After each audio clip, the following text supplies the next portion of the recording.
अभी अभी हमारे पालक मंत्री एकनाथ शिंदे जी कह रहे थे कि अब हमारी मेट्रो ये धीरे धीरे कल्याण से भिवंडी तक यहाँ पर आ गई है और अब लगातार मांग उठती है कि हमारी मेट्रो जो है ये हमारी मेट्रो उल्लासनगर में भी आनी चाहिए।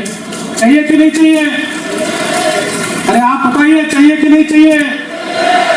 तो आप चिंता मत कीजिए, आने वाले समय में हमारा ये फैसला है, हम मेट्रो उल्लासनगर तक लाएंगे और मेट्रो का स्टेशन जो यहाँ बनेगा उसका नाम सिंधु नगर स्टेशन होगा।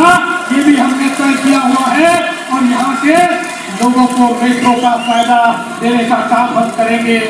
दोस्तों, आप चिंता मत कीजिए, अभी तो आचार संहिता चल रही है, पर इससे पहले ही हमने इसकी व्यवस्था की है। आचार संहिता समाप्त होगी, आपके आशीर्वाद से वापस चुनकर आएंगे हमारे एकनाथ जी शिंदे, हमारे रविंद्र जी चौहान और हमारे कुमार हैलानी और हम मिलकर हमारे यहाँ पर मेट्रो को इस गति से लाएंगे कि आपको मुंबई पहुंचने के लिए 1 घंटे से भी कम समय में आप मुंबई में पहुंच पाओगे। इतना हम मेट्रो का काम और जाल यहाँ पर खुद रहे हैं जिससे बड़े पैमाने पर लोगों को फायदा होगा।